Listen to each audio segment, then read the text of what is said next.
Is it good enough? Are you good enough? Is it good enough? Are you good enough? Tell me, is it good enough? Are you good enough? Is it good enough? Are you good enough? Tell me.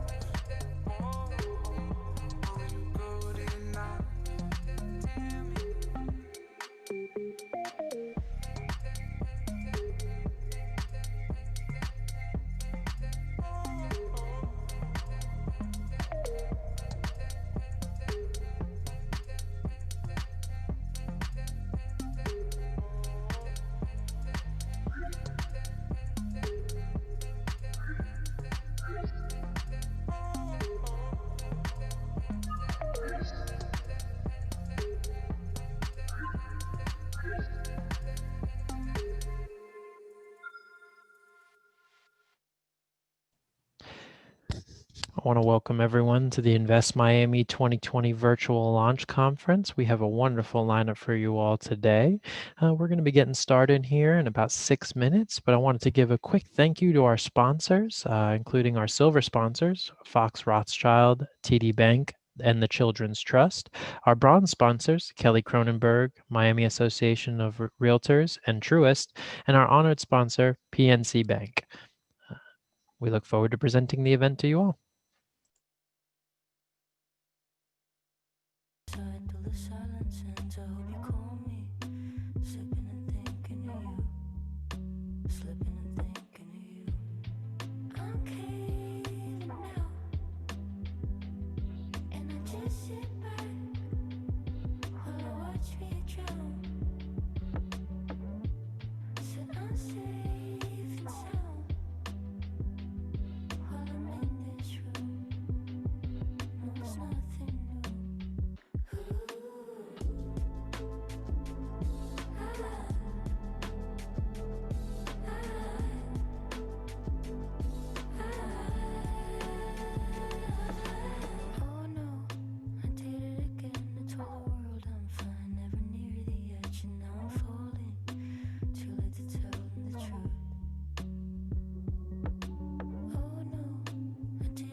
Hello, everyone, and welcome to the Invest Miami 2020 Virtual Launch Conference. We're excited to be hosting you all.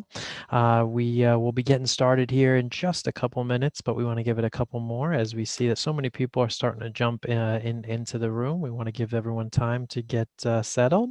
For those who have registered for today's forum, we will be sending a link to read this year's Invest Miami report complimentary to everyone. I also wanted to make note that we will be taking questions via the Q&A function during the panels, and we will try to get to as many of your questions as possible. The Q&A feature will not be open during the keynote speeches, but we look forward to presenting to you all. See you in a couple minutes.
Hello, everyone, and welcome to the Invest Miami 2020 Virtual Launch Conference.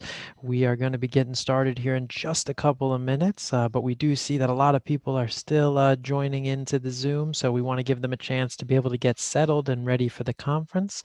So as I said, we will be getting started in just a couple of minutes, but just a couple of quick notes. We will be taking questions via the Q&A function today during our panel discussions. We will try to get to as many of your questions as possible. So please start sending those in. The other note I wanted to make was for those who have registered for today's forum, we will be sending a link to read this year's Invest Miami 2020 report complimentary. We thank you for your participation, and we look forward to speaking with you soon.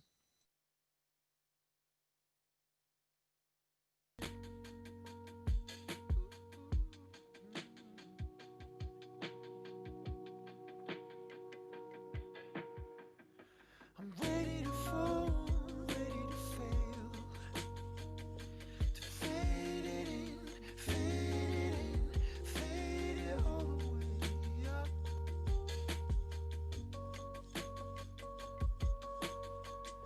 I'm ready to kill, ready to pounce, to turn the page, twist that screw.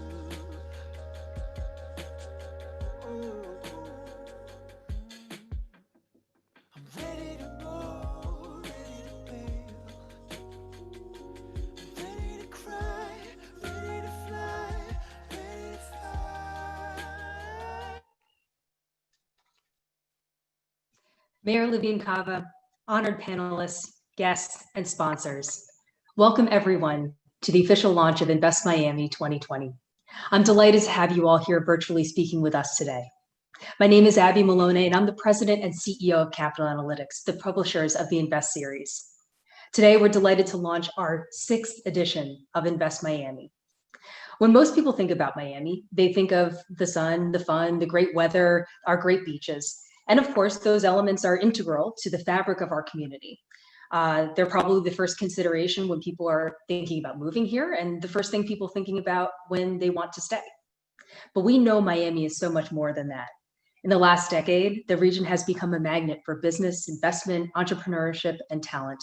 Our strategic location has made us the gateway to the Americas, and the multicultural demographics make us one of the country's most international cities.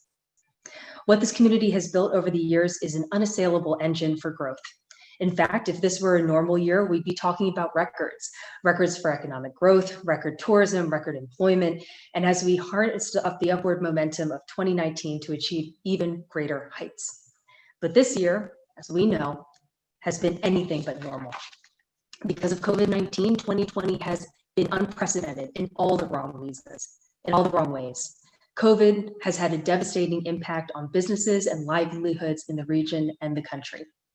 When we look back at this absolutely unprecedented year, I'm pretty sure we'll be shaking our heads in disbelief. No one could have predicted a global pandemic that would strangle economies in every part of the world, inflicting a huge toll on businesses and livelihoods. But we aren't here today because we're pessimists. We're here because we believe that not only is the future bright, all the tools are here to make us stronger than ever. The virus doesn't change the fact that in the beginning of 2020, Miami was ranked 4th among 500 cities in the US for growth. The virus doesn't change the fact that Miami International Airport and Port Miami have positioned the region at the heart of international trade and commerce. And the virus certainly doesn't change the fact that the sun shines here almost 250 days of the year, something that I very much appreciated during this pandemic. These factors existed before the pandemic, and they'll be here to support the region in a post-pandemic landscape. It's true that we probably won't be out of the woods until a vaccine is in play, but there are positive developments on that front as well. In fact, a vaccine, either Pfizer or Moderna, or both, could be available as soon as this month.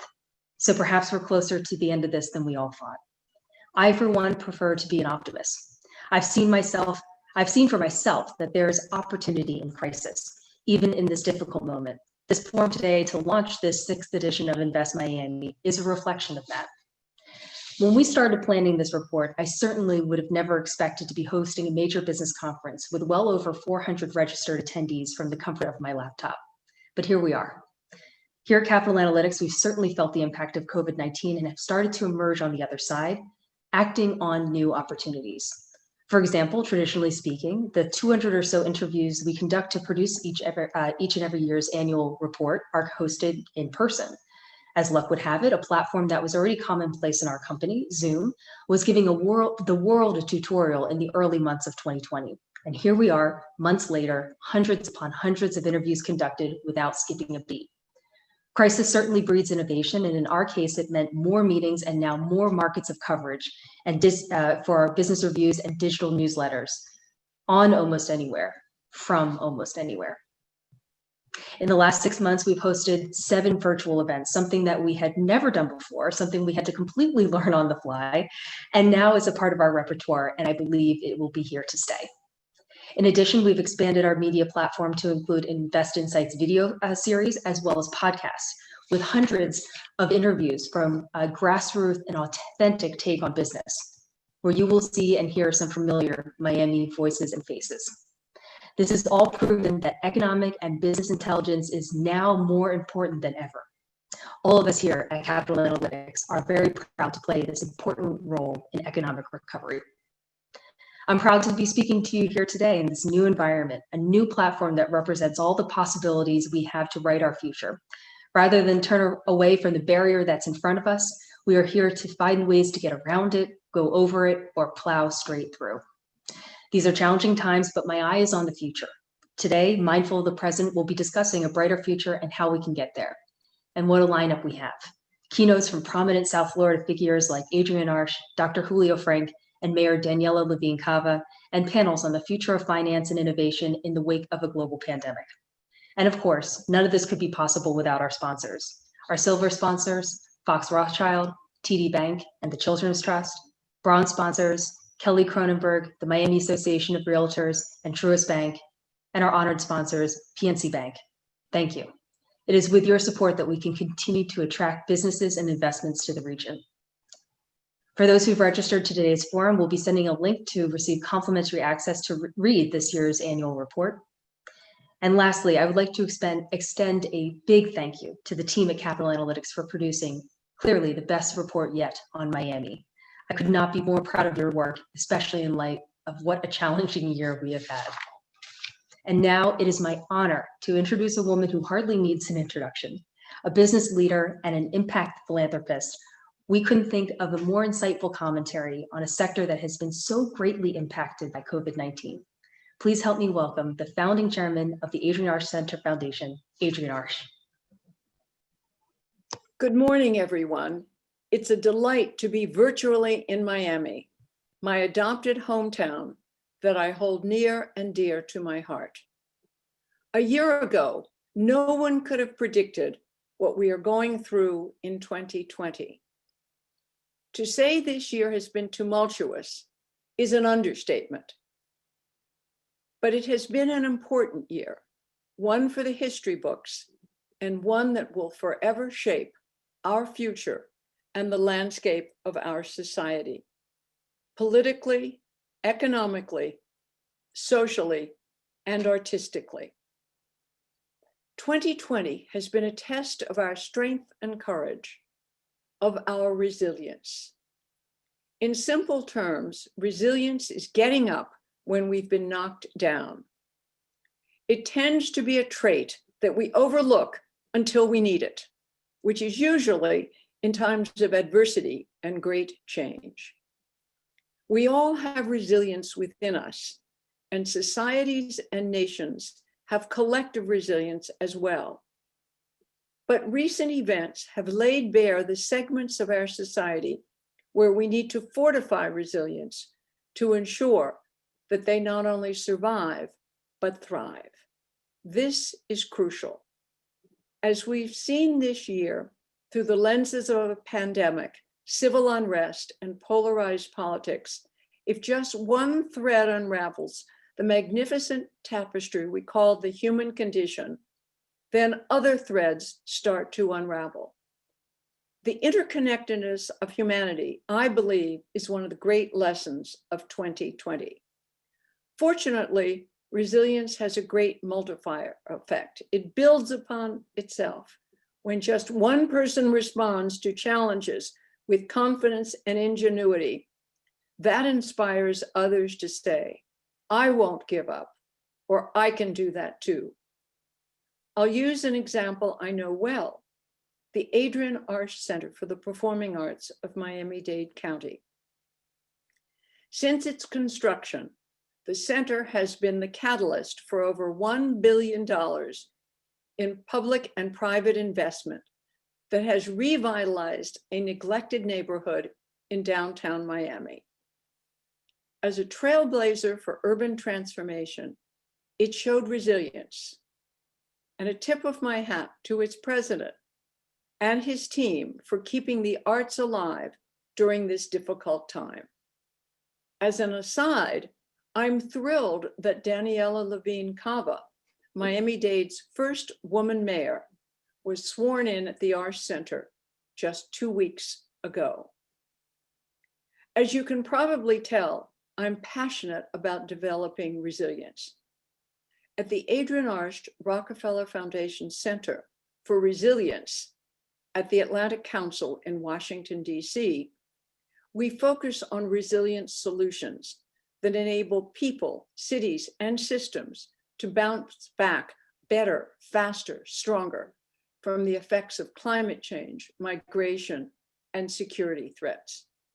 Our aim is ambitious: to make 1 billion people resilient by 2030, but we're well on our way.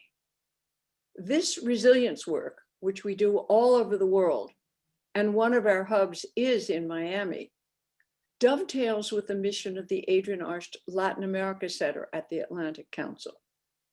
That center, inspired by my time in Miami, shores up democracy and counters disinformation in key areas such as Cuba, Venezuela, and the Northern Triangle of Central America.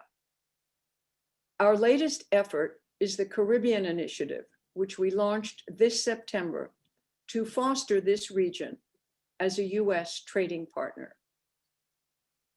We don't have to look far afield for examples of resilience. To me, artists of all stripes represent the essence of resilience. Despite careers filled with rejection, intense competition, and little remuneration, they find ways to keep going and, most critically, to keep innovating. This year has been particularly difficult for the arts. The pandemic has closed theaters, museums, and concert halls, and it will likely be months before they can reopen. But it is imperative that we support cultural venues because history has shown us that art is essential to helping us interpret traumatic events. Think of Tchaikovsky's 1812 overture about the Russian defeat of Napoleon's army, Picasso's Guernica, which symbolizes the horror of war, or Angels in America, the Tony Kushner play about the AIDS epidemic, which has a featured role of Dr. Tony Fauci. Art is indeed the underpinning of a civilized world. I'm already looking forward to the plays, operas, symphonies that will emerge in the wake of 2020, when artists have had time to reflect on and process this year's event. And I hope many of these works will be performed at the Art Center here in Miami. And for Invest Miami, think of the new businesses, inventions, and even lifestyles that will emerge from experiences of 2020. There's an old theater saying that you all know that sums up the spirit of resilience. The show must go on, but it won't go on by itself. It's up to all of us to demonstrate resilience, to inspire by example, to give whatever we can to move forward. Thank you. Muchas gracias.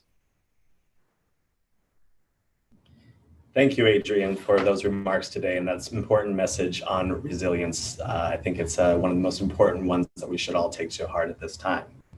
As many of you know, I'm Jack Miller, Regional Director at Capital Analytics.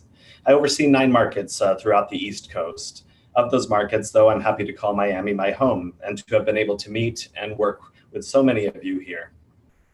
I wish I could be with you all in person today, but I look forward to when we can gather again and further get to know even better those of you I've been fortunate enough to work with already.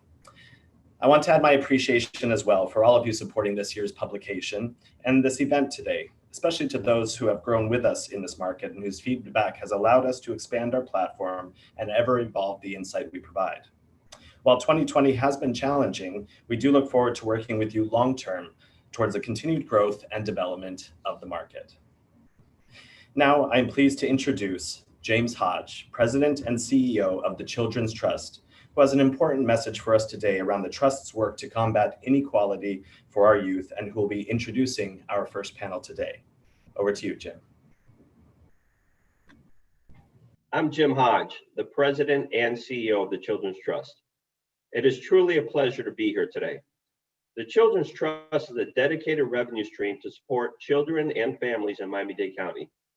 From Florida City to the Broward line, from the coast to the Everglades. We were brought about by voter referendum in 2002 and then brought back to the voters in 2008. So the Trust supports children and families by supporting our providers to do this. So in normal circumstances, our charge is to support children.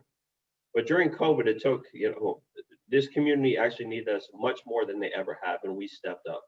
We funded our providers even during the time when many businesses closed, because we knew that we had essential workers, and there were families who did not have the choice of not to go to work. I mean, they had to go to work, so they needed a place to put their children to be safe and secure.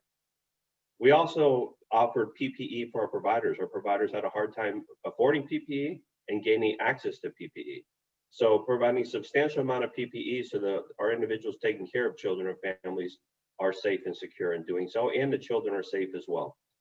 We put up food, diapers, over 500,000 diapers, and many other services to support the critical needs. And at this time, this was a time of great partnership was needed. We partnered with United Way and many others to support the United Way Pandemic Fund, which really gave families access to funds to support their rent, food, electricity bills, and the essential needs.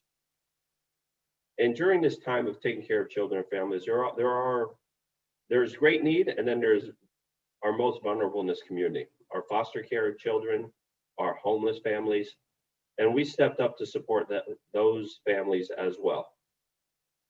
So in ordinary times, what is the Trust? Well, the Trust puts out funds through our programs through a variety of initiatives, strategic initiatives from our board of directors. Parenting programs are one. All parents love their children. Children do not come with a manual, so how do we support our parents to be their child's first best teacher?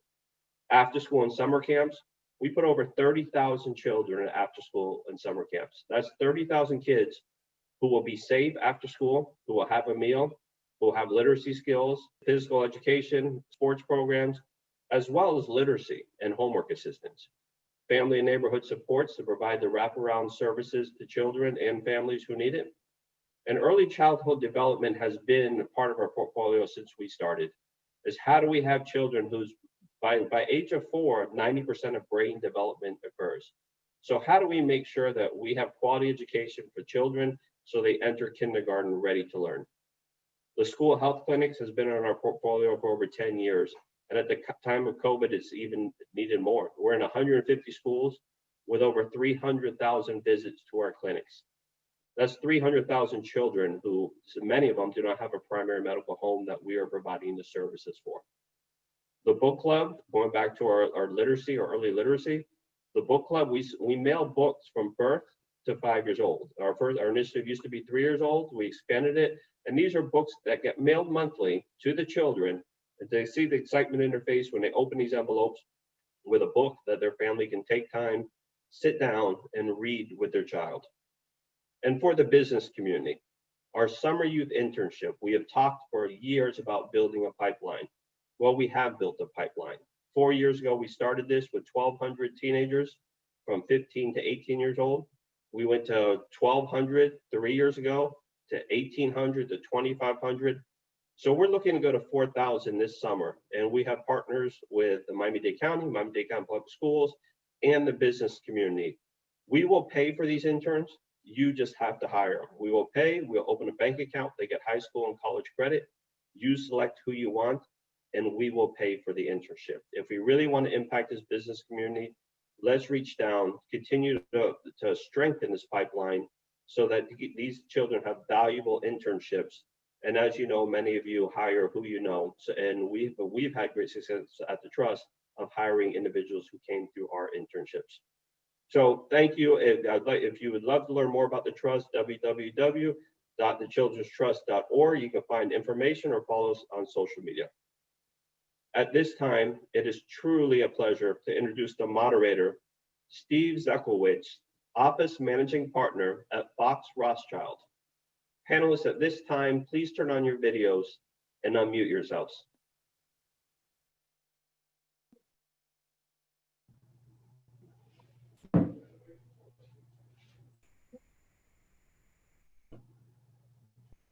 Panelists, if you could please turn on your videos. But I still see James Hodge. It's not going on. Host has to unlock it. Try now.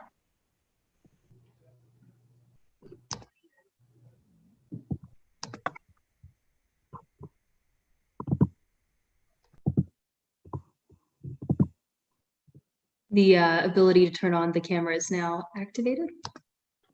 There we go.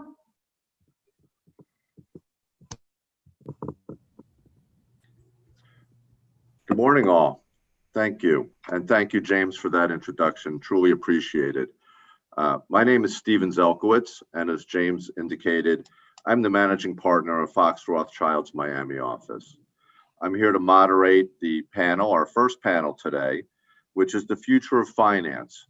What's to come in 2021 and beyond. So to start off, as Adrian said, the show must go on. And we're here today, and I am extremely honored and privileged to moderate this distinguished panel. So what I'd like to do is first introduce our panelists. Then we're going to proceed with an individual question for each of them.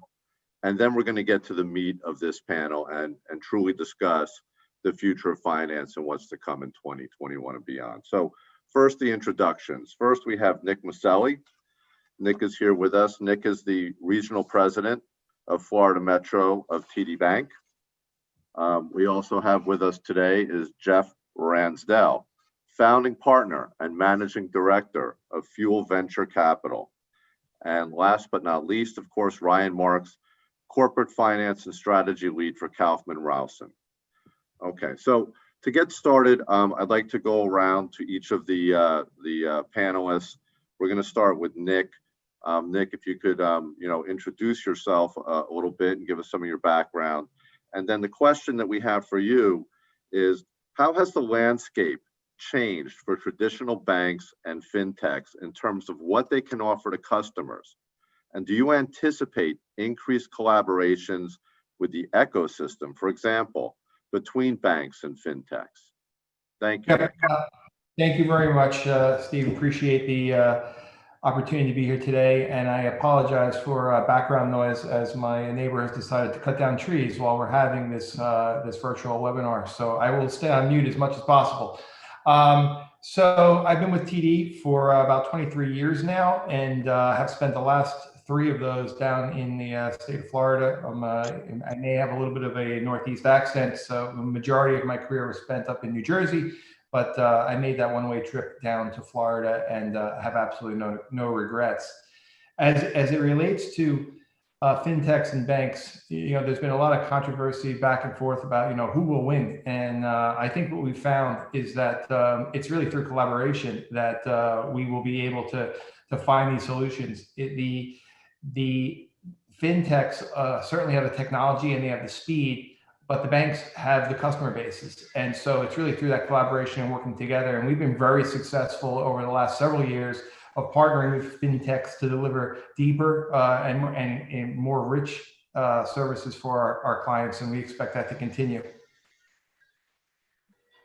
Thank you, Nick. Appreciate that. Jeff, you're up next, and you give us a little bit of your background. And for you, the question is, as for Fuel Venture Capital, how has your investment process had to change in scope or focus in the midst of the pandemic? And how will COVID-19 impact entrepreneurs trying to raise capital? Yeah, well, thank you very much, Steve. From a background perspective, I've really been in the business of being responsible for other people's money my entire career. I spent 21 years on Wall Street. I was one of 6 individuals that ran the wealth management business at Merrill Lynch. I retired from there in 2016 to start Fuel Venture Capital. And really the impetus behind that move was I felt that the world was changing at a rapid speed, and I wanted to be a part of that new financial world. And so kind of walked away from what I thought was the old financial world. As far as the question goes, in how have we pivoted our investment philosophy from this COVID pandemic? And I would actually say that for us, and it kind of goes back to my introduction, it really hasn't altered it at all. Since the very beginning of our firm, this firm is 4 years old. We've been scouring the earth looking for founders and creators who are leveraging exponential technologies to disrupt in a positive way the verticals that they were in. So if you think about that, when something like this happens, what I would call a black swan event, and again, I've spent 21 years in the public markets and in the private markets, and I've seen a lot of black swan events. And one of the things that I have learned in experiencing those things is every time that we have a black swan event, something that is glaringly missing it begins to get filled in. And that glaring gap, if you will, was technology. Corporations, companies, major, governments have been for many, many years kicking technology, down the street, kicking the can down the street. It's easy to say, hey, that's great technology. It's impressive, but we have other things to focus on. And what COVID did is really threw technology in the face of everyone and realized that they were behind. And so now everybody's trying to play catch up. So, really, I think that for founders, entrepreneurs, creators around the world, this is probably the best of times. It may not feel that way right now, but if you have technology that is going to make business, companies, et cetera, operate more efficiently and effectively, there's a marketplace that's looking for you. The demand for technology is right now larger than anything that I have seen in my 21-year career. Thank you, Jeff. That's amazing. I mean, to hear how something such as the pandemic can actually turn into something positive for business and investment is truly an amazing insight. Also, the reference to the Black Swan event. So, Ryan, let's move on to you. If you could give us a little bit about your background and let us know. The question is, how is this unique year that we're all experiencing changing how people or businesses approach restructurings and turnarounds? What are the key challenges they face, and how is Kaufman Rawson helping them in these cases? Sure. Good morning, everyone. I appreciate having the opportunity to speak with you today. My background starts in the Northeast on the sell side. I was responsible for authoring and creating investment recommendations across a number of different asset classes, including interest rates, commodities, and public equities. I had the opportunity to transition to the buy side, focusing on value-based investment strategies, focusing on emerging market public equities. And recently, over the past 3 years, I've had the opportunity to join Kaufman Rawson, which is a leading CPA and advisory firm based here locally in South Florida. We have over 400 professionals focusing on traditional accounting and tax and audit services, as well as business risk and forensic advisory. We have offices here locally in South Florida, as well as New York and Dallas. And at Kaufman Rawson, I help lead the corporate finance and strategy service line. It's a part of a broader management consulting practice led by our engagement partner, James Wolcott. And we have 4 distinct offerings: transaction advisory, performance improvement, board advisory services, and corporate finance and strategy. And based off our current background and the backdrop of COVID, we've had the opportunity to assist both firms locally as well as nationally address their current financial situation. Now, firms in the current backdrop are focusing on the near term over the course of the next 6 to 12 months, but also positioning themselves to capture and take advantage of the opportunity set provided by COVID.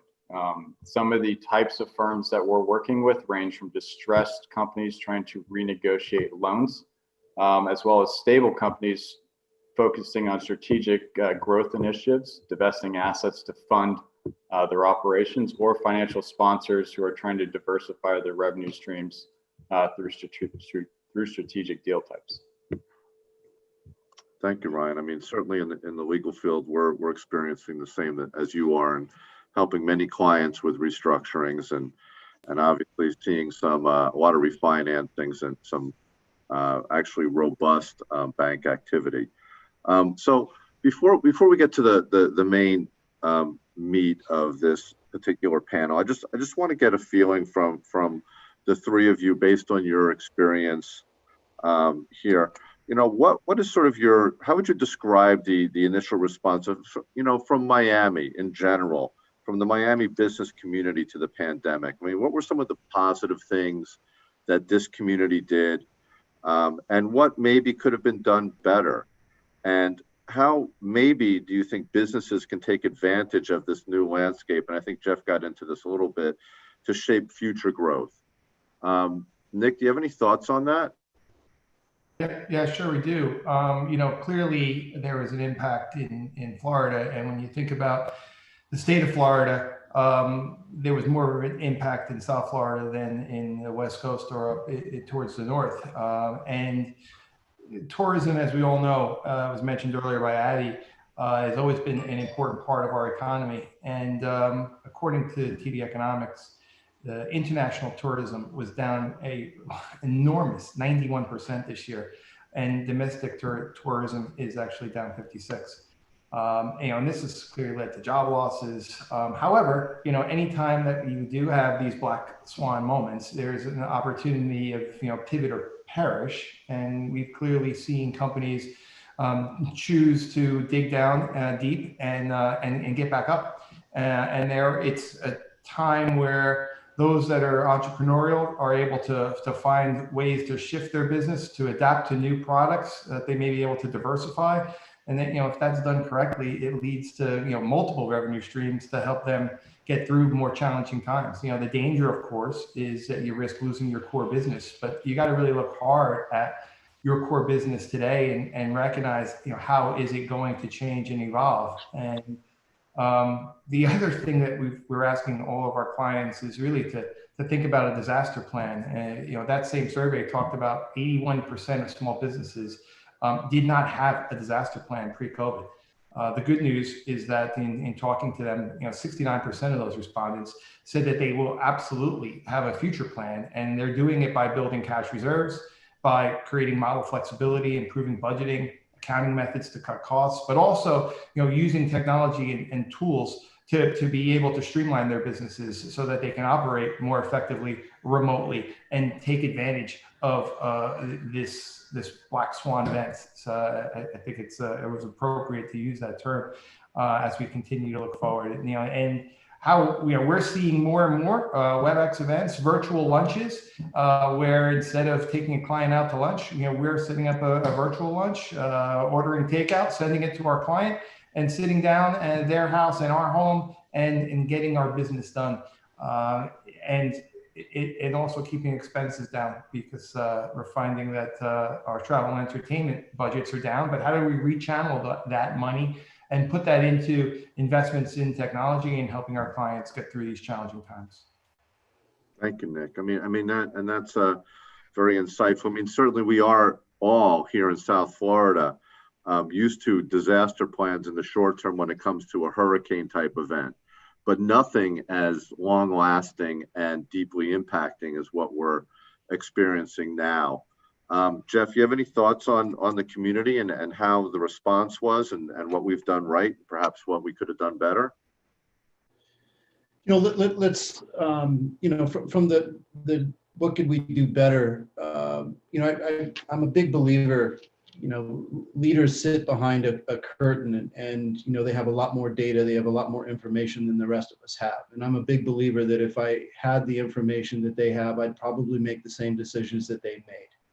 So having said that, I really don't think it's appropriate for me to place judgment or opinion on what could have been done better, because I don't have all that information. I actually think that the people who we have elected to make those decisions on our behalf have done a damn good job in the face of something that nobody has ever seen before. And so I'm thankful that they're there and that it's on their shoulders and not on mine.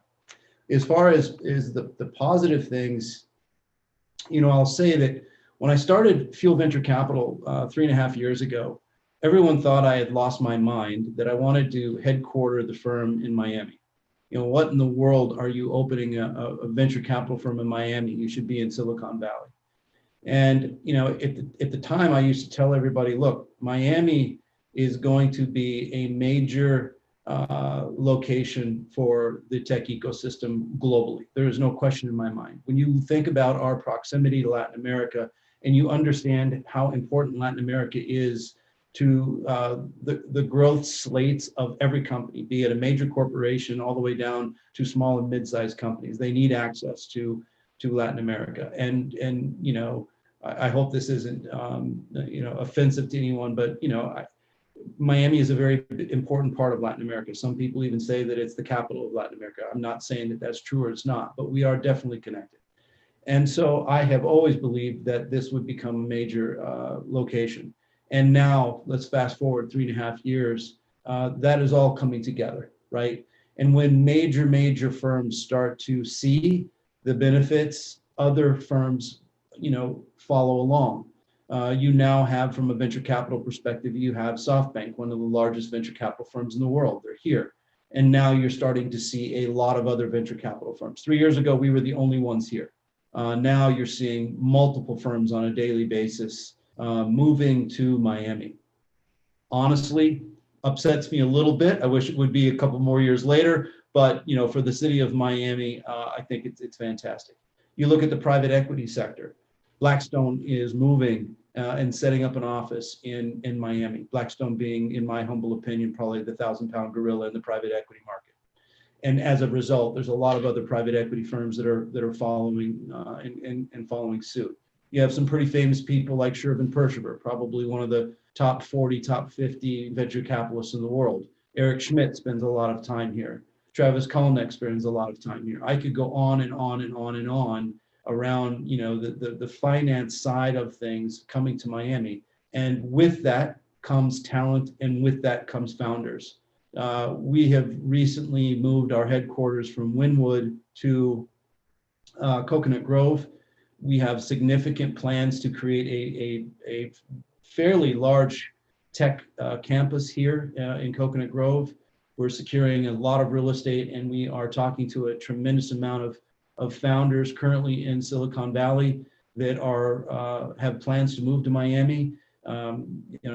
Founders from London that are coming to Miami, founders from all over Europe that are coming to Miami, and it's really starting to take place. So I think that again, there's always something good out of something bad. I think the one thing that COVID has highlighted for everybody is that work can be done in a virtual way. I mean, look at all of us today. And there are people from all over the place that have connected to this call today.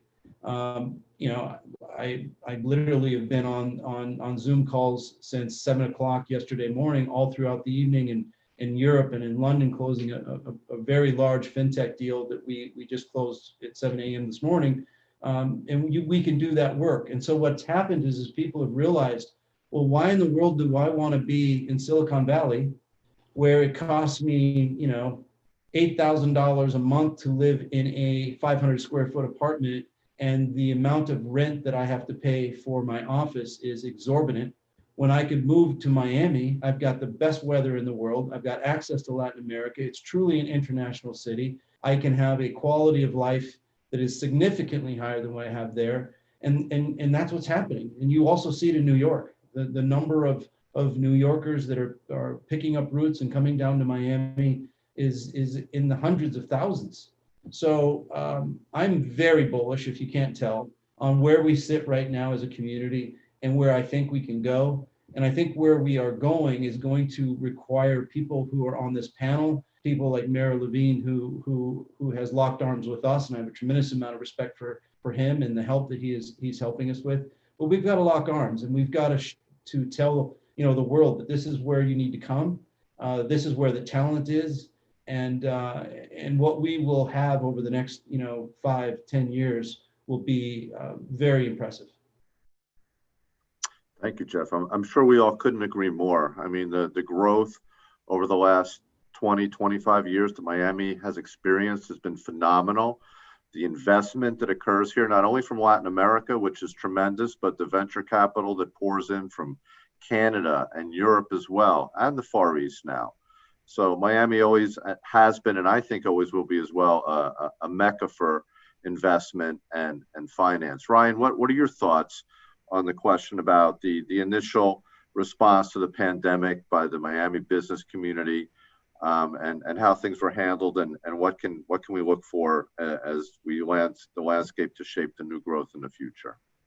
Sure. I think COVID brought around a heightened state of uncertainty, and I think it was reflective in organizations' impact to loss of customers, consumer confidence, and especially within South Florida, you have issues relating to travel restrictions, which affect directly their operations. But what we've seen is businesses actually play a part in working with their customers, providing opportunities to work with them on fees, offer new service lines, to really tie the relationship together on the customer side, but also internally, there has been a lot of focus, and kind of echoing what Nick said, is as it relates to scenario and business continuity planning. And these types of environments really stress the importance of understanding, what's the impact of certain events to not only your operations from a financial perspective, but operationally, and how do you mitigate some of those risks to that and plan accordingly. Thank you, Ryan. I want to mention as we're moving forward, and I think we still have about 15 minutes left. We've been receiving some questions from the audience that have been circulated amongst ourselves, and we'll get to those questions. But again, I want to get to the heart of this panel and what we're here today to hear from our distinguished experts, which is, what is the future of finance? What do you all think is going to come next year and beyond? I mean, we've seen a lot of innovation this year, as Jeff has mentioned, technology, our ability to still conduct business, albeit remotely and virtually. And as I had mentioned, I've actually seen an increase in business in Miami, but I really want to hear from our three experts what you think is going to come in 2021 and beyond. What is the future of finance in Miami? Nick, what are your thoughts?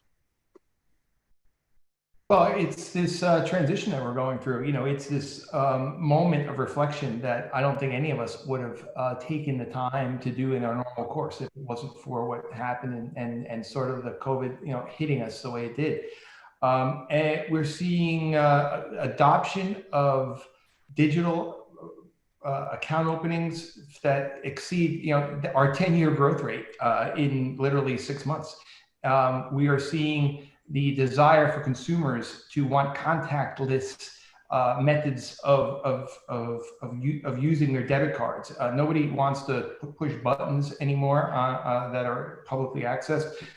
So the idea of using a contactless card is becoming more and more important. We're seeing a significant decrease in the amount of checks that are physically written and cashed and processed. We're seeing a reduction in ATM usage of people not wanting to hold and touch money or even use a ATM machine. And so the products that we've had that have been nice to have products for customers historically are now becoming need to have products. And so they need to be able to have remote deposit capture. They want to be able to automate their payables and pay them virtually. They want to be able to, as we've just started having curbside delivery of ATM cards, of credit cards, which we're now doing. And you don't need to get out of your car. We're going to bring your card out to you. We're seeing virtual meetings happen. I know there was a question about, the face-to-face contact and how important that is, but right now it's the only thing we have. And so we will get back to face-to-face meetings, especially as it relates to wealth businesses where it's a very personal one-on-one business. But right now, we're recognizing that it's more important that we have that FaceTime and we have that conversation with our customer, regardless of whether it's virtual or in person. And so I think we're just going to continue to see early adoption of digital products and more use of debit cards and electronic means of accomplishing payments both into a business and out of a business than we've ever had in the past.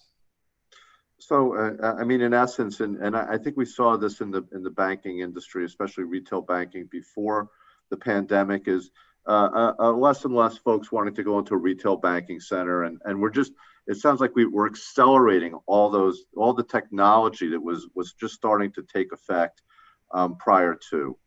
And that's less transactional and more advice-based. I'm sure Jeff and Ryan will probably kind of agree with that, is that there's less transactions in our stores for cashing a check, for getting money, and much more coming in and to have advice. Folks that are looking for credit right now, if you have great credit, then it's relatively easy to go get a loan. But the amount of people that have great credit is not all that significant. There's many more that have a story, and you need a story to tell. And an electronic application doesn't always give you the ability to tell your story. And so we're finding that's where people are coming into our stores to have conversations about how they can apply for credit, and to tell their story about what happened and how they've recovered and why the bank should work with them to provide the capital now. And those are the conversations that we want to have in the stores. And so, yes, we're seeing a migration from transaction to advice. Thank you, Nick. And we all appreciate TD's presence in the community here for many years. Jeff, what are your thoughts about the future going forward in the coming year, and finance? I think I probably touched on it quite a bit, but I think we're really going to continue to see more and more financial houses moving to Miami. A great example, last night I was with the CEO of Stifel Financial. If you're not, one of the oldest, if not the oldest, wealth management banks on Wall Street. And, they're headquartered out of St. Louis, going all the way back into 1890, I believe it was. And, they're planning to open up a secondary headquarters here in Miami. And the meeting last night was to talk about location and my thoughts, on the marketplace and how they could come down here and really make a difference. So, I think, again, that's a massive, massive compliment to our community. But I think that Miami is going to definitely be a financial center for the United States. There's no question. Thank you. I mean, and I obviously, I think we all agree it has been in it and will continue to be. Ryan, what are your thoughts? I echo that as well. I think there are two instances that we've seen within our client base that are really representative of this. If you look at a company called Watsco, it's a HVAC company it's a leader within the space. They've actually adopted a lot of IoT-based technology to really disrupt that industry. And they're actually based here out of South Florida. And I think that's a real representation of how a company can really adopt technology to bring about competitive advantage within their industry and leverage some of the expertise here locally.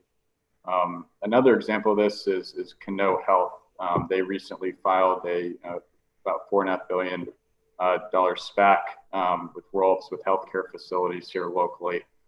So they're actually taking individual practices and leveraging some of the financial opportunities within the public markets to create value for shareholders. And that's another firm that's based here locally. So I think a lot of firms, yes, they are coming, but there are a lot of firms here that are doing a lot of great things. And those are just two instances of that.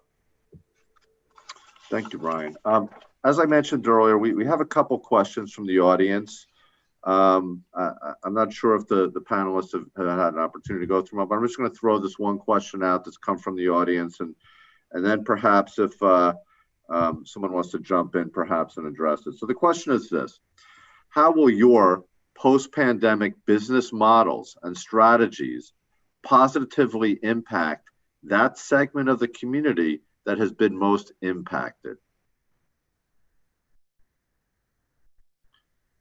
So perhaps, when thinking about who's been most impacted, groups of folks who perhaps have lost their jobs, lost their income.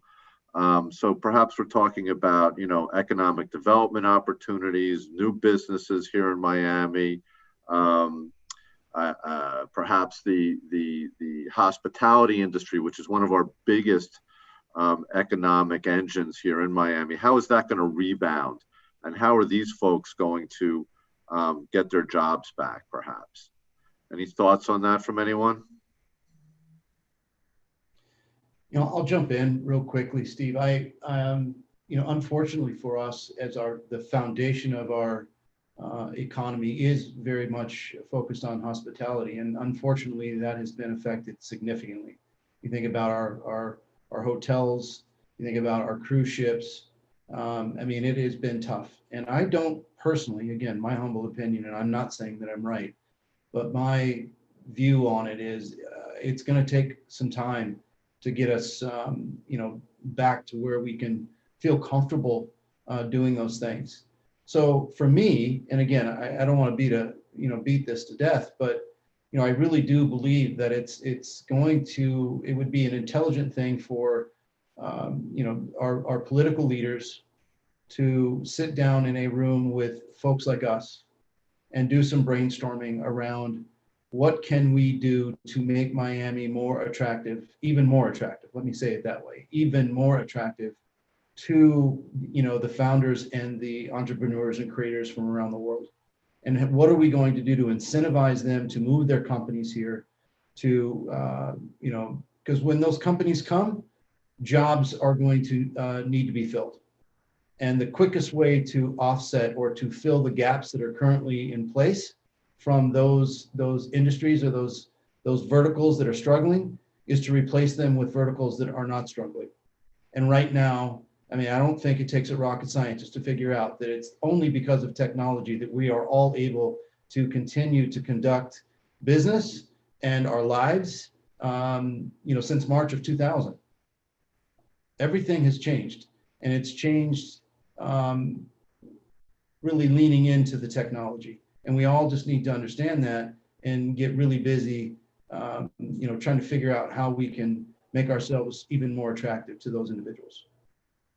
Thank you, Jeff. And we're about to wrap up here. So the other question that came in, we'll answer it via email. Really, I feel has been answered. It talked about, the fact that we can meet through Zoom, that all our meetings now and client relationships are managed through technology as opposed to face-to-face meetings, and that, this new technology, and for me, meeting by Zoom is a new technology.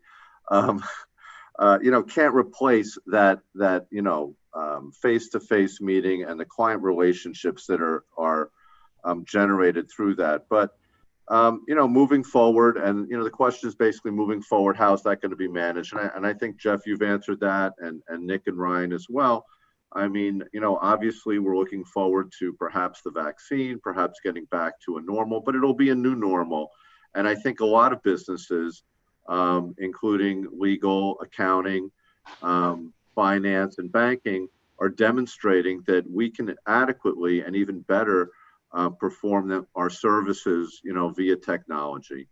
So that being said, I want to thank everyone for listening. I want to thank our panelists. I think you provided us with a lot of food for thought today, and your expert advice and insight is greatly appreciated. Thank you so much. We're gonna sign off. We're gonna have. Sorry, Steve. If you could all just smile, we're gonna take a group photo. Got it. Thank you very much. And of course, want to thank Abby and Capital Analytics and Invest Miami for our 2020. I participated last year. I'm very, again, honored to participate this year and look again to next year. So thank you all. Go ahead, Jack. Thank you all for being with us today. We appreciate that discussion. Now it's definitely my great pleasure to introduce special remarks from someone who wears many hats: an educator, a global health expert, an author, and a leader, not only in this community, but in many around the world. Dr. Julio Frank, President of the University of Miami. Dr. Frank. Good afternoon. I am delighted to join you for the launch of Insight Miami 2020. It strikes me that the opening and closing keynotes today are by two visionary women. Adrienne Arsht, who is not only a groundbreaking philanthropist, but whose leadership as a trustee has helped guide the University of Miami, and our new county mayor, Daniela Levine Cava. As it happens, I am quite accustomed to being in the company of talented women. This year at the University of Miami, women are serving as chair and chair-elect of the Board of Trustees, chair and both vice chairs of the Faculty Senate, as well as president of student government. In a moment, I will come back to the powerful example set by women leaders in 2020. The year 2020 has offered South Florida, and indeed the world, many lessons. It happens that my career has spanned two fields, global health and higher education, which are now converging as we seek solutions to a pandemic of unprecedented magnitude. You may have read that this is my fifth pandemic or public health emergency of international concern, including HIV/AIDS. But this one is unlike any other. Bill Gates has called it a once-in-a-century pandemic.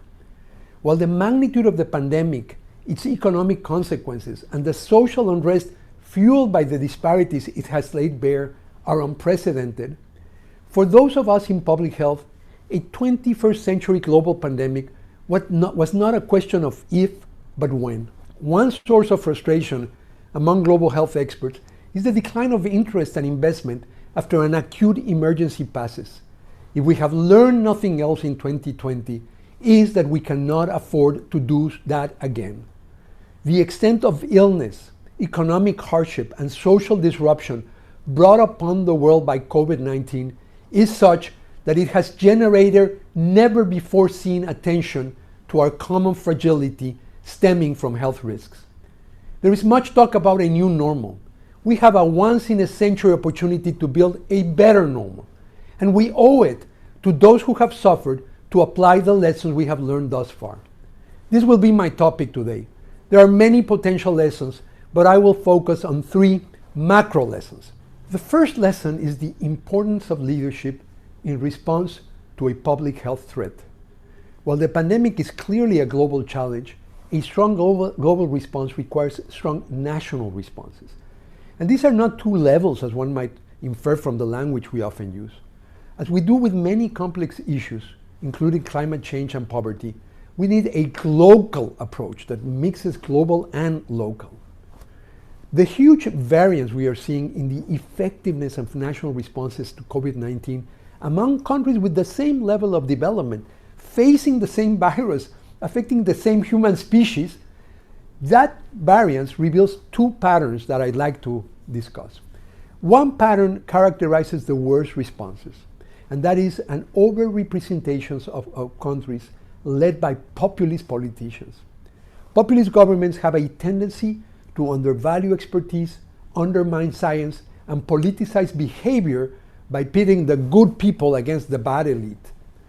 One example is the way some leaders have turned the wearing of face covers into a political statement. And I'm not just talking about the US here. We have seen this happen with populist leaders on both ends of the ideological spectrum. Now, the second pattern characterizes the best responses. And here what we have is an overrepresentation of countries led by women who adopted a more vigorous and balanced strategy. When we look across the globe, it is impossible to ignore that the responses led by self-professed strong men are not nearly as effective as those led by thoughtful women. We need only compare the approaches of countries like Brazil, Russia, or Mexico to those of Taiwan, New Zealand, Denmark, or Germany. And this brings me to my second lesson. A balanced strategy moves away from the false dilemma between public health and economic goals. Indeed, rejecting false dichotomies has characterized the best responses in the field of education and healthcare as well. COVID-19 has been not so much an agent of change as an accelerator of change. Institutions like the University of Miami have been working for some time towards blended models of learning that meet students where they are and offer education for life. Having to pivot an entire semester's worth of courses to online delivery in 10 days' time back in March, and then spending the summer planning for an academic year that kept the community safe but did not sacrifice our students' opportunity to engage in an on-campus experience has required us to tap into our creativity.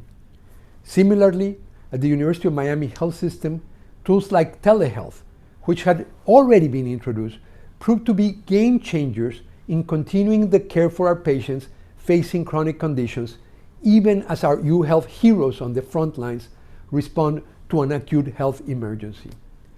A balanced approach must also integrate the natural and the social sciences. It is not enough to engage in labs on the science of diagnostics, therapeutics, and vaccines. We must also engage in communities to understand the deep social inequities that have characterized the distribution of the devastating consequences of the pandemic. Here, universities have an important role to play in translating knowledge into action, turning life science discoveries into technologies and clinical practice, and also turning social science insights into healthy behaviors and effective policy. The third lesson we can draw from our experience with COVID-19 complements the first two. Although it would seem obvious, we have to remind everyone that global problems require global solutions. As the recent progress on vaccines demonstrates, we are seeing amazing collaboration among researchers in the fight against COVID-19. Global action, however, requires more than like-minded individuals working together. It requires international collective action in order to face common threats. Here, I believe Miami and South Florida are poised to lead the way. Our reach across the hemisphere and around the world provides a unique vantage point from which to bring people together. When we do, collaboration will empower us to apply the lessons of 2020 and build a better normal. Thank you very much. Thank you, Dr. Frank, for taking the time to share that message with us today. We really appreciate you being with us and for the message that you delivered. Just for one more note, just a reminder that we will be sharing the links for this event and the new edition of the publication to all the registered attendees. So by next week, you shall all be receiving that. And a reminder as well to check out our new podcast, Invest Insights, on all different platforms. I now have the pleasure to introduce our second panel today, Shaping the Future. Today's problems are tomorrow's innovations. Moderating this panel today is Michael Fichtel, CEO and principal partner for the firm Kelly Cronenberg. Michael, always great to see you. I'll hand it over to you to introduce the panel and begin the discussion.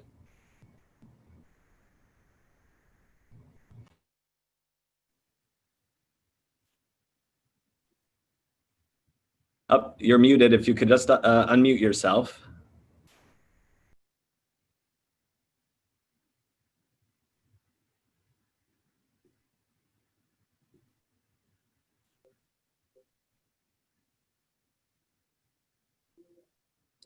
Andrew, you're muted as well. So you're probably gonna want to come off mute. Okay.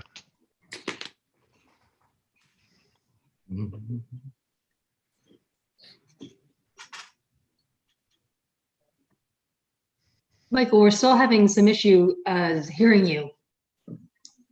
Can you hear me now? Yes, perfect. Can you hear me now? Okay, sorry about that. Good afternoon and thank you. My name is Michael Fichtel. I'm the CEO of Kelly Cronenberg, a statewide law firm representing the interests of businesses. And I'm very honored to serve as the moderator in the second topic discussion, Shaping the Future. Today's problems are tomorrow's innovations. And before we get started, and I pose some questions to the panel, I would like each of you, if you wouldn't mind, to introduce yourselves and tell a little bit about yourselves to the audience. If we could begin with Nick. Thank you, Michael. And I just want to start by saying that I'm honored to be on this panel and surrounded by these other great panelists. My name is Nicholas Falcone, and I'm the managing principal and founder of NDM Hospitality. And we own multiple companies, starting with Rental Resorts. Rental Resorts is the first company in the world to do branded residential resorts, where we're combining the comforts, the spaciousness and value of a home, a rental home, with the branded resort feel and experience. We're also launching this year Spire Loyalty, which will be a next generation, very unique loyalty and rewards program that spans multiple industries. We're also the founding franchisees of BurgerFi, and we own the territory of Miami-Dade County and other hospitality ventures. So thank you. Thank you, Nick. Great. Andrew, if you wouldn't mind going next. Sure, no problem. Hopefully you can hear me. I'm Andrew Burnett. I'm a architect and senior principal here in our Miami office of Stantec. So, a lot of you may know Stantec is a global design firm, but in our little corner of the world, I'm the practice lead for architecture in Florida. So, the type of work that we tend to focus on here tends to be in a commercial nature. So, multifamily, high-rise, hospitality work. Yeah, I could go into a couple of projects you may know in Miami World Center. We're working on Bezel and building that now. Wynwood Square is now called Strata and Wynwood. We did the luxury condos, 87 Park out of Miami Beach. We're also in the hospitality world. We're working on the Broward County Convention Center and Hotel, an AC Marriott out in Sawgrass, the Ritz residences in Miami Beach. So that's the type of things that we generally get into, but out of this studio. But we're certainly getting into a lot more diverse types of work, as I imagine a lot of people are because of the pandemic. Thank you, Andrew. Raul, if you could tell us a little bit about yourself as well. Hey, folks, great to be with you. Raul Moaz. I'm with Knight Foundation here in Miami, Florida. We are social investors in journalism, the arts, and in the 26 cities where our founders, the Knight brothers, once had a newspaper. In Miami, our work is largely focused on entrepreneurship and supporting and building up the region's innovation economy. Excellent. Thank you, Raul. And Rishi, absolutely the nicest background. If you could tell us a little bit about yourself. Hi, Rishi Kapoor, CEO of Location Ventures. We are based in Coral Gables, Florida.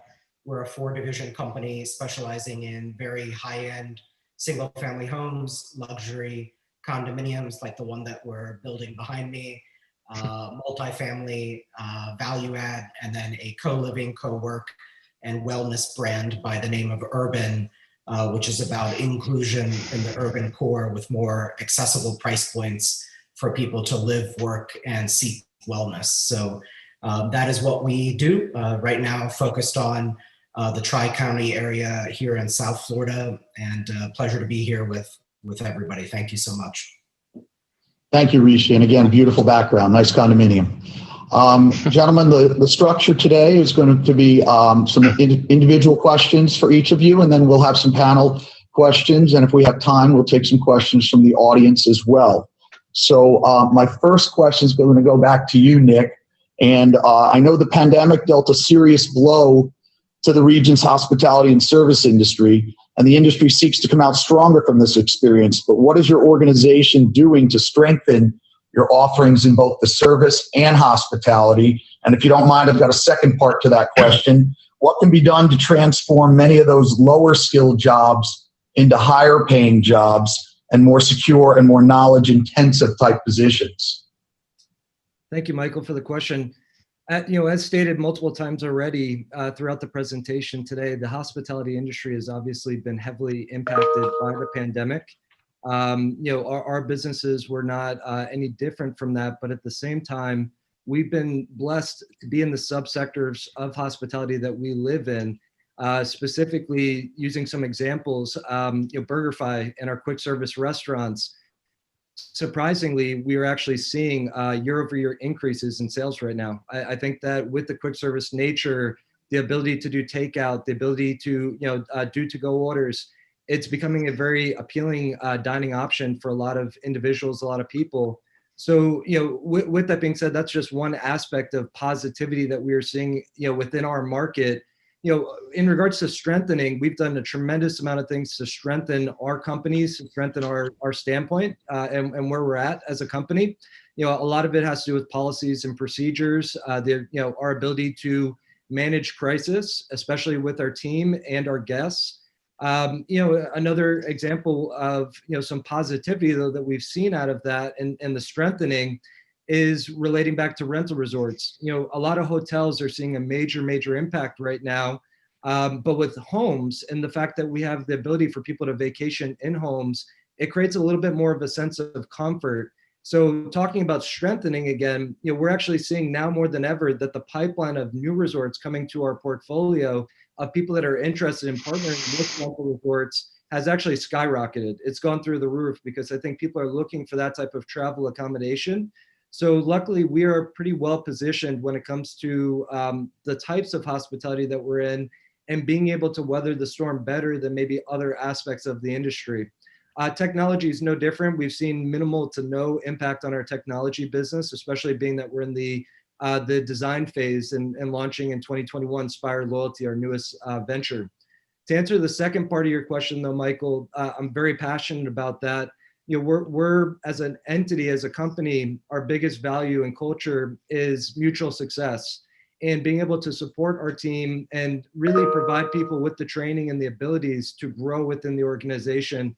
So we're actually, you know, being that we've grown so much over the last few years, we've been revamping our what we call our Level Up program that allows every single team member that comes into our company to know all of the opportunities that are available, you know, really throughout all the sectors of the business, and for people to be able to have a path that's catered to their desires, the opportunities that they want to take, and specifically creating clarity behind that path. I think a lot of people today, especially young people, are really, you know, they're coming out of college, they're getting into their careers and they don't know where to go.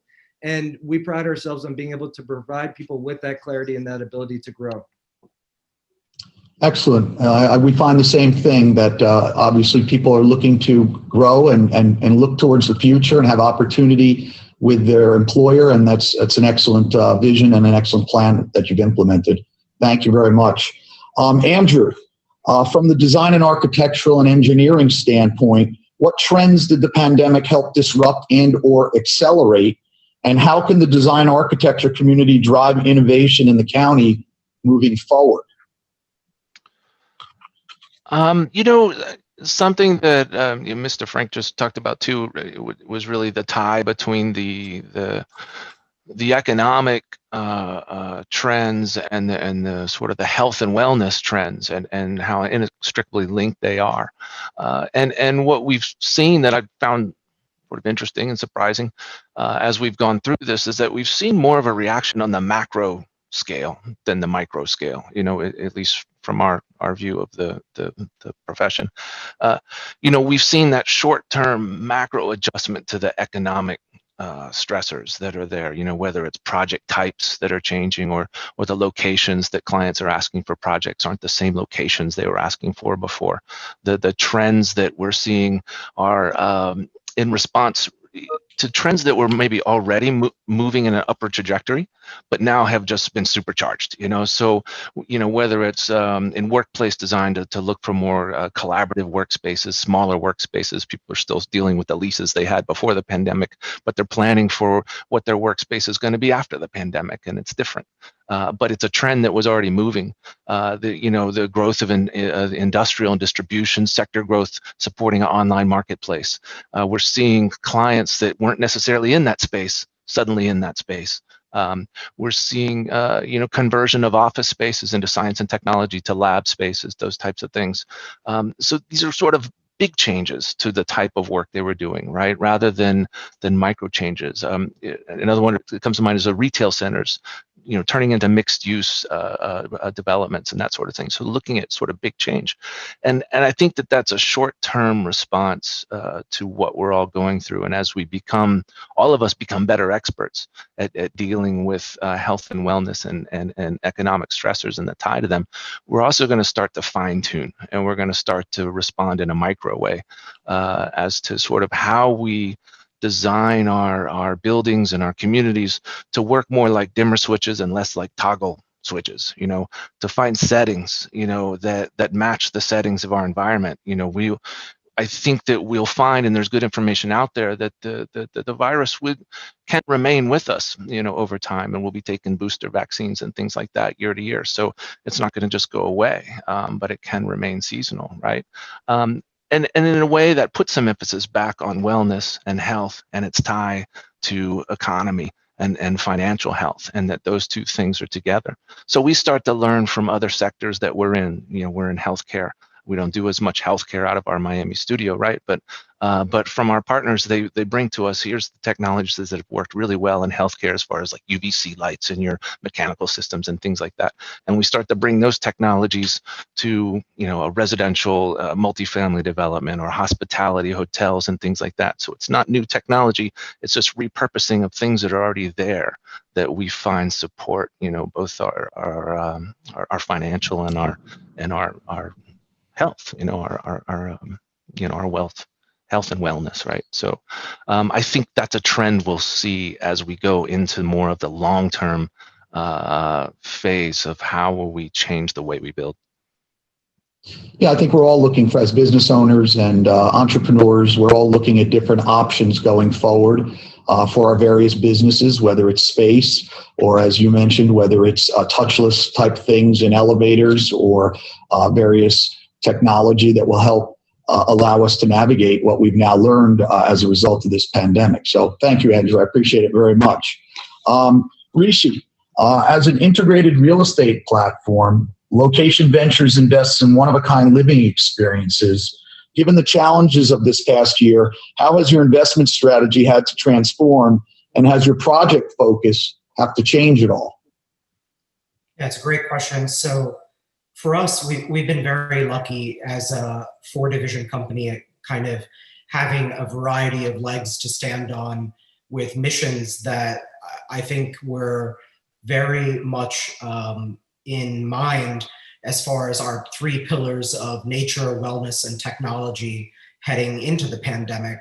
And that really has always really pushed us with our mission of the type of product that we're looking to innovate and introduce to the market.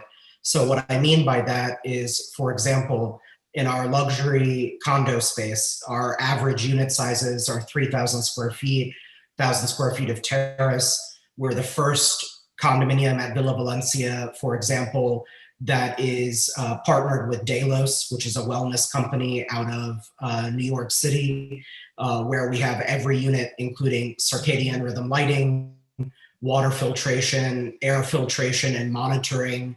It's really just an amazing platform that is now price accessible to, in my mind, include in every unit we do on a go-forward basis. In our luxury single-family home category, the average unit size of the houses that we're building are 10,000 square feet under Air Plus, and South Florida is seeing a boom in that sector of the real estate market from not only locals looking for more space, but people from New York and other poor weather, poor tax environments that are now migrating to South Florida like they never have before, in seeking the type of living experiences that give them more space. And that's both in a single family home environment as well as in a luxury condominium environment. And then on our urban business plan, you know, something that we've been very fortuitous to kind of have on our co-working side, all of our assets are designed to be private offices. So we don't have wide open co-working spaces. That just wasn't a direction that we wanted to head within. And then I'm lucky in the sense that we own our assets. That was a financial decision that we made from the beginning of our business plan, is we didn't want to be a company that was living on what I call the lease spread game of hoping to lease at one price and then sublease to another. So we're in a great spot where we have ownership of our commercial portfolio. We're able to offer what I think would be more competitive rates because we aren't a middleman to the end consumer. And then our value proposition is beyond just being real estate over one's head, where we're able to provide marketing services, accounting, program mentorship. These are all things that our tenants enjoy, other than just being an environment over their head. And I'm a big believer that the flex space market will be a larger percentage coming out of the pandemic as an accelerant, because people are seeing they can get away with much less commercial office space than they once thought was possible. And that's adapting their own businesses, and the real estate has to adapt as well. So So for me, and also on the co-living side of our business being the last sector, we faced a challenge this year going into a leasing season that was right at the outbreak of the pandemic. And what was really interesting for us, and this is a big lesson learned, I mean, in our lodging units, we only do extended stay with a 15-day minimum. And then we have longer term furnished rentals.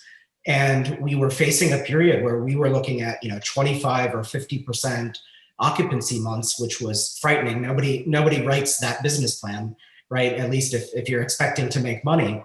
And then the idea was we quickly adapted by diversifying and being able to change more of the units into extended stays, which we were all of a sudden seeing a big push in demand from people out of market like New York, et cetera, people that were trapped from being able to get home abroad, other people here locally who just decided to say, you know what, it's a great time to renovate my house and I need somewhere to stay for a few months.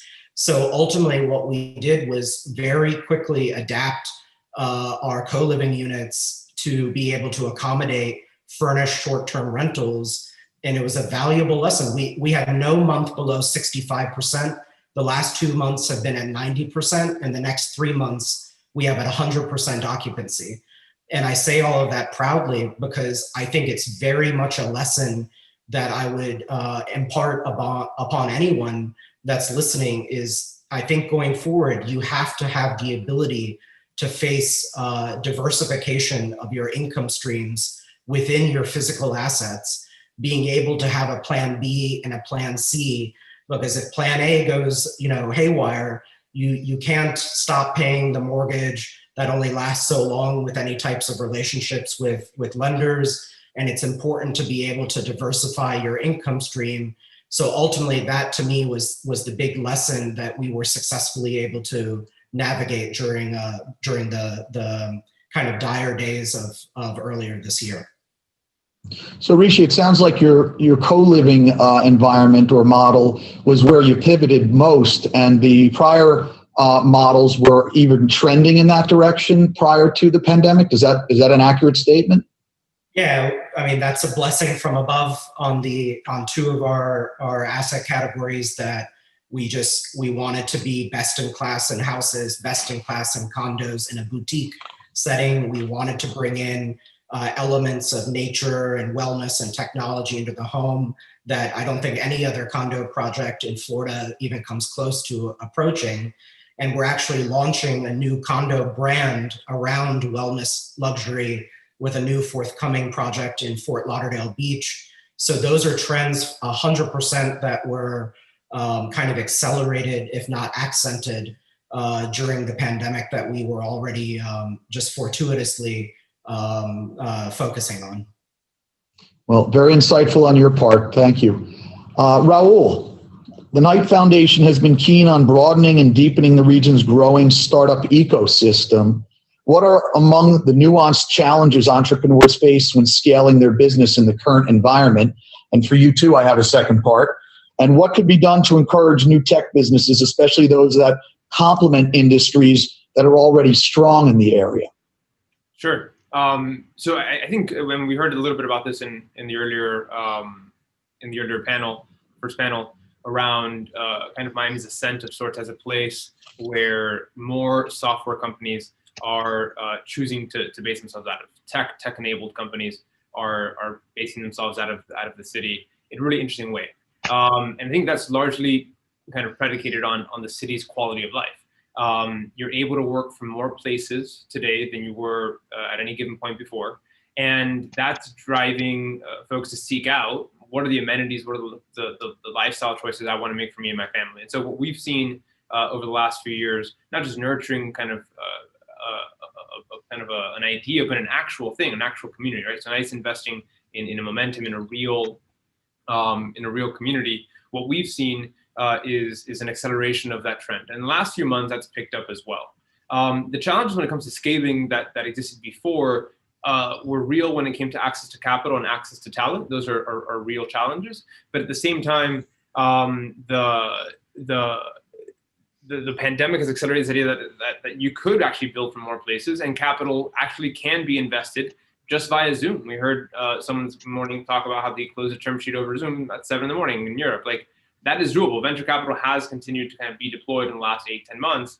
And so folks are really kind of saying, all right, I can invest in other places, which means that you could probably fundraise, and you are fundraising without having to travel to some of the bigger established capital markets in the region. And with regards to talent, I think it's the same thing, right? The big question coming out of this is, how permanent is the change to work from home?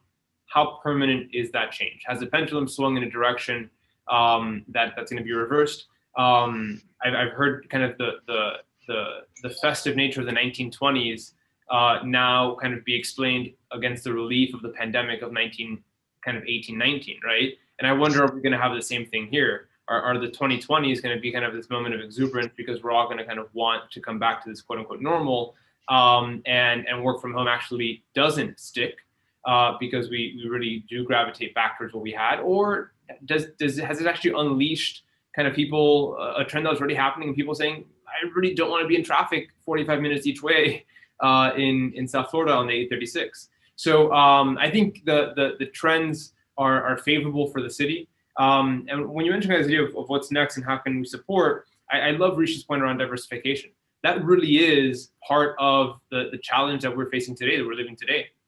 I don't think we can kind of just talk about this without acknowledging that not just the human tragedy and suffering that's occurred directly because of the pandemic, but the folks who've lost their livelihoods in hospitality, in food and beverage, somewhat in real estate management, because Miami is over-indexed and really exposed in these sectors.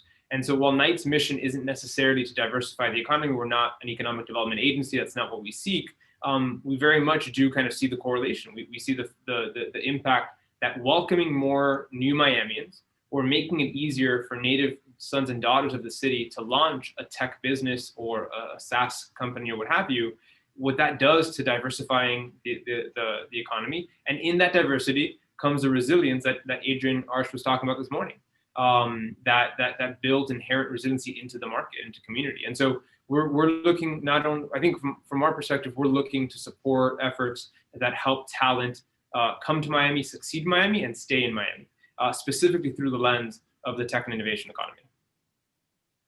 Thank you, Raul. And I think we probably all could agree on the panel, and probably everybody in the audience, that the Zoom world is probably here to stay, and it's allowed us to be a lot more efficient and not require us to leave our homes and travel as much as we had to in the past.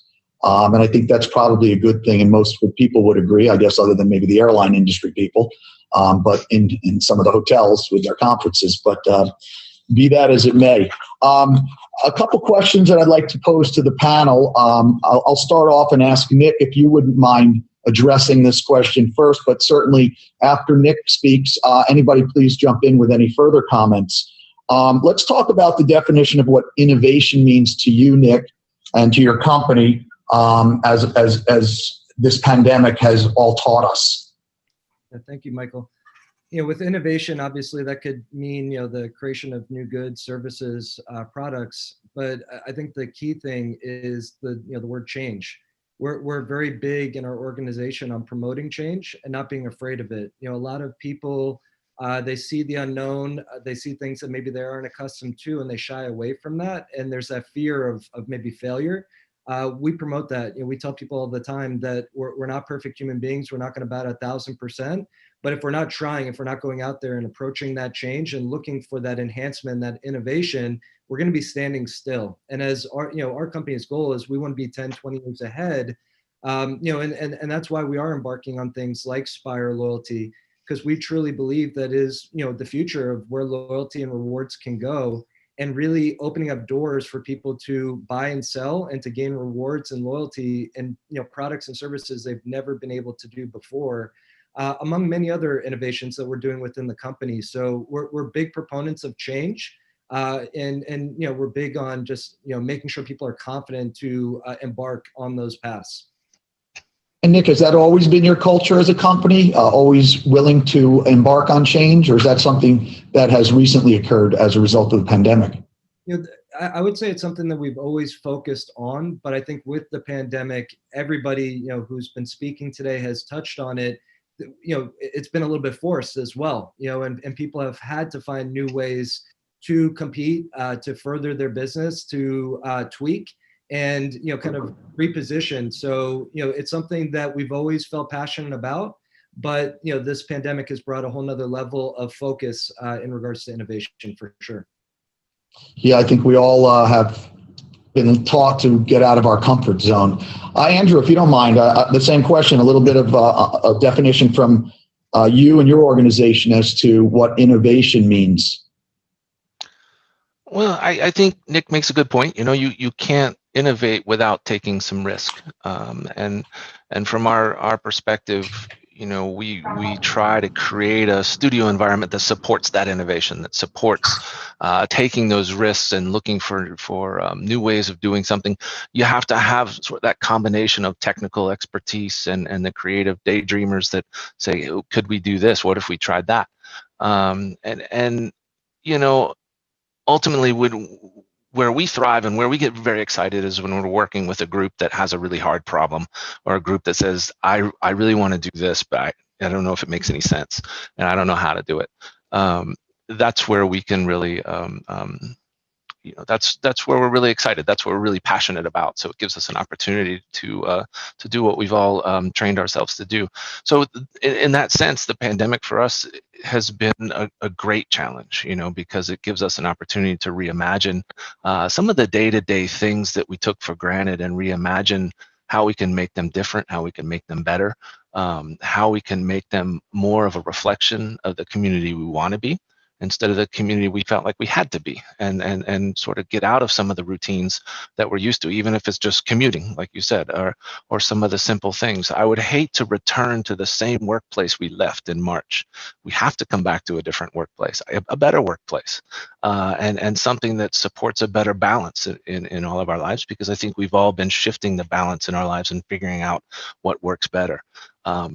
Innovation is going to rise out of that. It's going to rise out of that opportunity and common acceptance by all of us to buy in and say, okay, let's try something. Let's take a risk. We were forced to take a risk for the last 8 months. Now let's try, again. And I think that we're staring at a huge opportunity.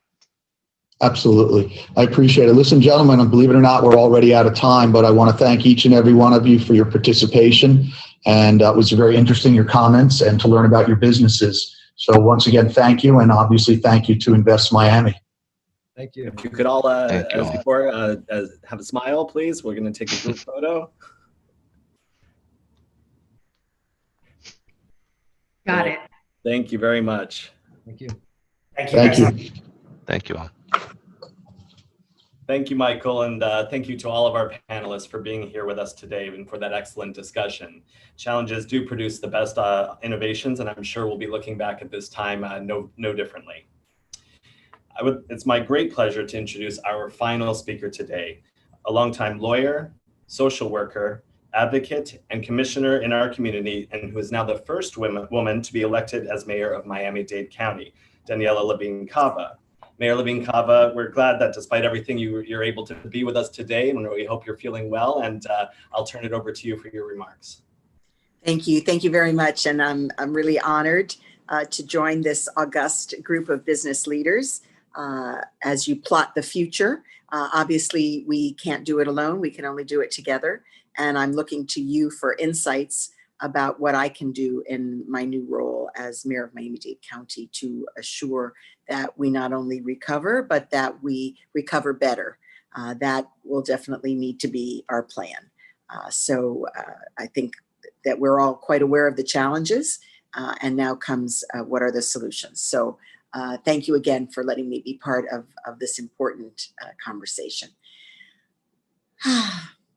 Well, I have had just a little chance to learn about Invest Miami, so I'm eager to learn more. But I know since your founding, you have been a key collaborator in showcasing the economic strength, diversity, and resilience of Miami-Dade, and creating the conversation about where we are and where we are going. So the role that you play is more important than ever. as we plot the future. In this moment of crisis that we are facing, we have the opportunity to ask some very hard and important questions about the type of community that we want to be. We have an opportunity to imagine a stronger, more resilient foundation for our economy and all our families. And truly, I am a person who believes that the rising tide will lift all boats and that we are stronger together. So I hope that you're with me on that. And as we rebuild, we are thinking about how to lift up the entire community with us. So first and most important, we've got to get this pandemic under control. Health has to be number one. It is a false dichotomy to say that on the one hand, we have the disease, which of course I am myself at home in quarantine with a COVID diagnosis, fortunately with minor symptoms, but nonetheless, it's a scary situation. And I did contract it through my husband, a physician, a frontline worker who did get it from a patient. So, you know, the two best examples of how people get this disease, either in the workplace, my husband, or as a family member of someone who is a frontline worker, and that would be me. And so we must address not only our livelihoods, but also our lives. We cannot have one without the other. So my first act as county mayor was to bring on board a chief medical officer, Dr. Peter Page. He is our chief medical officer for the county. He also has served for many years at Jackson Health over their medical personnel, but he is the person who's able to allow us to speak with one clear voice, one simple, clear message about what we need to do. There'll be no more confusion. There'll be no more forum shopping by city or by expert. We're all going to operate with a common understanding of what we need to do to maintain our own health and safety and those of our loved ones and our community. And so we will need to all address the protocols. I hope that nobody here is a mask denier. Masks are our best defense, as well as distance from people who may in fact be harboring the virus. We don't know them by looking at them. I don't look like I have a scarlet C on my forehead for coronavirus. So we all have to proceed with the caution, not knowing where this virus is lurking, and it's so very transmissible. And so we all need to communicate that. And I am turning to the business community as chief partners in this, whether you're in the retail sector or you're operating in a virtual space yourselves, you can be critical communicators and ambassadors for the importance of taking the necessary precautions. I'm going to be rolling out a new communications campaign in the next few days, and we're going to focus on the positive things that people can do. We want to lift up examples of individuals and businesses doing the right thing to try to get on the side of inspiring good behavior instead of punishing less than desirable behavior. And so the campaign will be called We Can, We Will. So please stay tuned to that, and we'd like you all to be part of it and help us to amplify that message, especially over the holiday season. We know it's so hard. First of all, we're all in fatigue over this situation. It's been now 10 months. And we also know that the holidays are when we want to just relax and have time with family and friends. But unfortunately, we're not out of the woods yet. The the vaccine is on its way. Jackson will be at the forefront of the distribution of the vaccine for the healthcare workers. We've gotten some very good news about that. Obviously, we want them to be safe first, and after that, our vulnerable seniors, and then finally the general public. But we are not there yet. It will be likely the spring until there's good dissemination of the vaccine across the community. So this is not a time to take our foot off the pedal. But we can be hopeful because we do know that the vaccine is now on its way, and several different companies with different versions. And I certainly plan to be among those that will voluntarily accept the vaccine, and hope that you will as well. So also, as we look ahead to the future, we do have an opportunity, and I do view challenges as opportunities, to rebuild our economy. It's really a once in a lifetime opportunity. we're not often given that reset button. We know that things will look different. We know that we'll be more in the open air. We know that we'll be more virtual. We know that infrastructure takes on a new importance, infrastructure building projects. We know that we have the opportunity to move those projects forward more quickly to jumpstart our economy and get more people back into the workplace. We know that the projects that are part of infrastructure are things that we need to improve our quality of life and build a more resilient Miami-Dade. So our septic to sewer conversion, our improvements to our overall sewer infrastructure, our housing starts, our transit projects, all of these are things that we need to improve our local infrastructure, quality of life, as well as create good jobs for the future. So we know that for many, this pandemic has exposed the huge divides. For many frontline workers and in the retail sector and the groceries, these sorts of things, they've been more exposed, they've been more vulnerable to disease, and they unfortunately have been harder hit economically as well. So we're going to have to work really hard to lift up all of these communities as we rebuild. Again, these infrastructure jobs, they're well-paid jobs. We're going to make sure that we can train people, deploy them into these better paid jobs, skilled jobs, that we can build the skills as we're building the infrastructure. So I'm going to ask for your help and cooperation to be mindful of how we can build back more equitably as we build back a stronger infrastructure as well. So I am a very optimistic person. I just got off a planning call with the philanthropic sector. We're having a major conference next Tuesday, how the nonprofit and philanthropic sector can be part of the recovery efforts.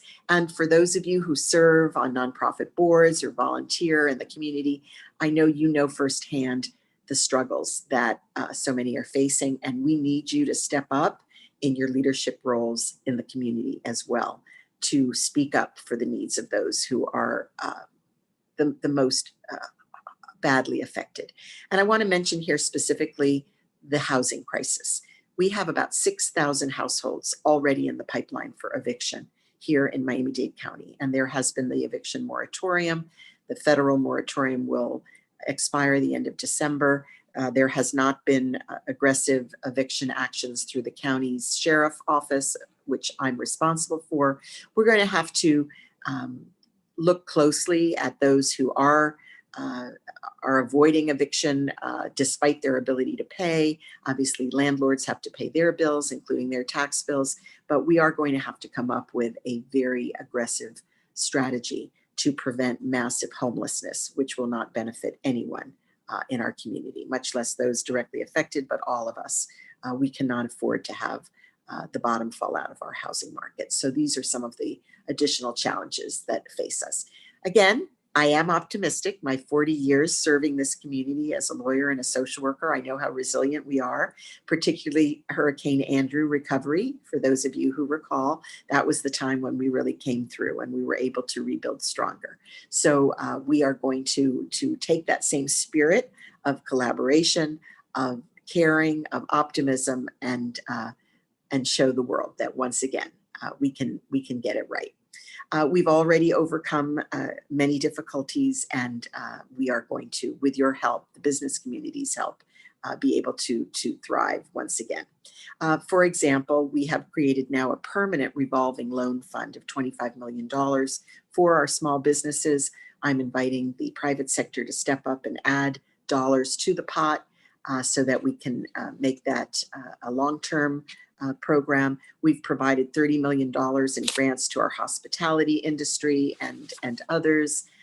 We've used the Federal CARES Act dollars to great advantage. We are hopeful that the federal government will continue to send help our way.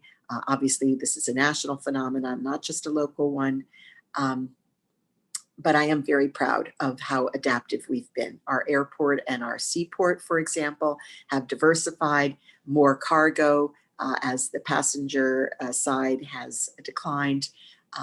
Many of our businesses have become virtual or expanded outside. Parks have claimed a new life as people recognize the value of being in the outdoors. We've had, of course, basic needs support, like for food. We've provided over 234 food distribution events for families in need, feeding, probably about 500,000 families. So many. As far as seniors, we've provided home meal delivery. We're going to see what we can do to continue to do that.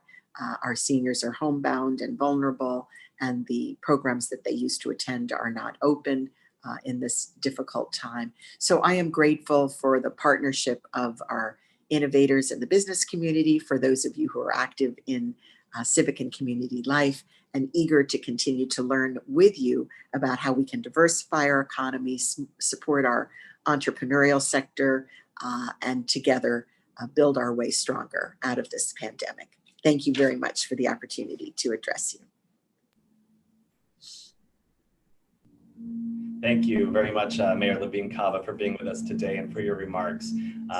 Thank you as well to our other keynotes, Adrienne Arsht and Dr. Julio Frank, to our moderators and panelists that have been with us today, as well as to the Children's Trust. And again, a special thank you to our amazing sponsors, the silver sponsors, Fox Rothschild, TD Bank, and the Children's Trust, bronze sponsor, PNC Bank, and our honored sponsors, Kelly Cronenberg, Miami Association of Realtors, and Truist. This event will be available on YouTube, and all those who register for today's event will receive complimentary access to Invest Miami 2020. Please do not hesitate as well to reach out to us with any questions you have or any feedback for this event. We've had a busy year. This event officially concludes our 2020 event season, but we will be announcing a 2021 lineup come the new year, and we hope that we will be with many of you in person. Regardless, we will be integrating the virtual world with the one around us. So please keep tuning in. Until 2021, wishing you a happy holiday season and a happy new year.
Even though I miss you, I know that you're never me. To learn to let myself, I had to let you be. I still can't find someone to make me feel the way that some days I still can't entertain of what we could have been. Even though I miss you. But don't get it twisted, it's still a mad positive thing.